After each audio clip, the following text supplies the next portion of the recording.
Modern dating isn't just hard, it's a psychological war zone. We are the most connected generation in history, yet we are the loneliest people to ever walk the earth. Think about that irony. You have millions of potential partners in your pocket, but your Friday nights are spent staring at a wall, wondering why you feel invisible. This isn't just bad luck. You're witnessing a total shift in how humans bond. The game has changed, and if you don't see the machinery behind the screen, you've already lost. In the past, dating was simple. You liked someone, you asked them out, and that was that. No guessing games. People couldn't hide behind an avatar. Face-to-face contact made you stay honest and upfront. You didn't have the veneer of social media to hide behind. You knew if someone actually liked you or not, but now, everything is passive. We're comfortable with life just scrolling by at a blinding pace, and we've brought that same passive attitude into our relationships. We've traded real connection for situationships, romantic links that lack any real commitment. It's a penumbra, a hypothetical question that is left unanswered and often without closure. We're living in a waiting room for a life that never starts. This waiting room exists because we've replaced real chemistry with digital validation. We become addicted to the idea of a person rather than the person themselves. In an online-first world, we are dating profiles, not people. When you interact with someone through a screen, your brain fills in the gaps with your own fantasies. You aren't falling in love with them. You're falling in love with a version of them you created in your head. This is why so many online relationships crumble the moment they hit reality. The human can never compete with the ghost you built in the DMs. Technology promised us connection, but it delivered an epidemic of loneliness. This is the paradox of choice. When you have too many options, your brain enters analysis paralysis. Back then, you were just dating the person in front of you. There wasn't a queue of potential suitors standing right behind your date, pressuring you to make sure they were the perfect one. Today, that abundance makes us feel unsatisfied the moment we choose. We start to imagine what the relationship might be like with that other person whose profile we saw, or what we should do if the current one doesn't work out. We're so busy looking at the next option that we stop investing in the one we have. We've developed relationship FOMO. We keep one foot out the door because we've been conditioned to believe that someone better is always one refresh away. We've traded depth for breadth, and we're wondering why we feel so hollow. We've also become addicted to virtual communication, but text messages and FaceTimes rob you of the joy of a face-to-face connection. Conversation is more than just words. It's body language, it's the tone, and it's the feel. There are nuances, small gestures and habits that a camera or a text will never capture.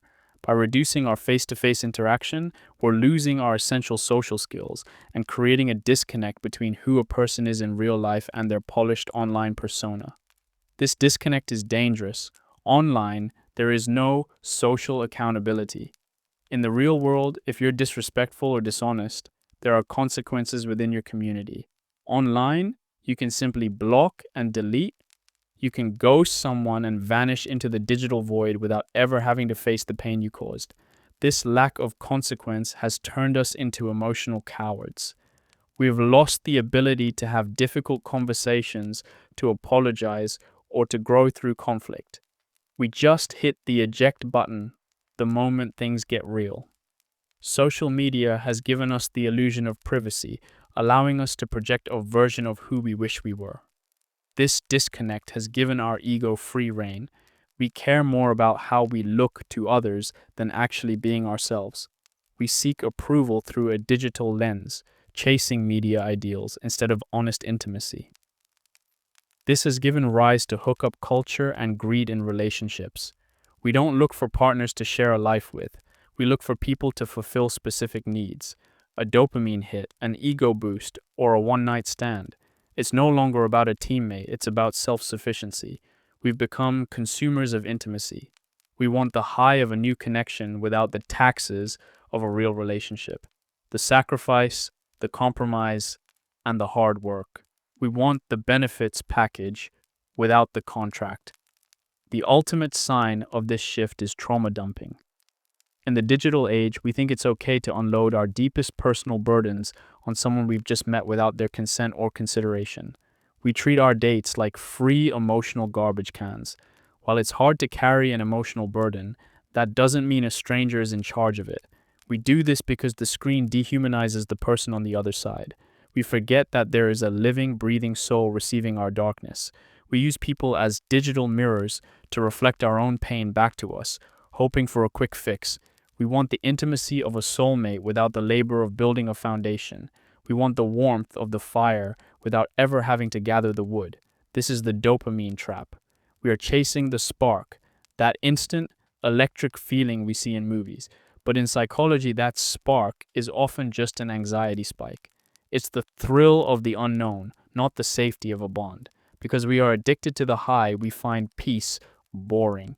We mistake a healthy, stable connection for a lack of chemistry and run back to the chaos of the digital war zone because at least there we feel something.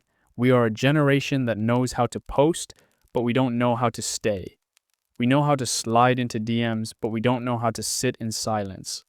We've traded the slow burn of real love for the instant burn of digital validation, and we're surprised that we're left with nothing but ashes. The dating world is shifting, but it doesn't have to break you. The screen is a ghost. Reality is the only place where anything is actually real. Stop being a bunch of pixels in a DM and start being a person of substance. Real recognizes real, even in a digital world. You have to be willing to be unfiltered. You have to be willing to be seen in your messiest, most human state. Are you brave enough to stop swiping and start connecting? Subscribe to Zoomer Psych. Let's decode the matrix one truth at a time. See you in the next one.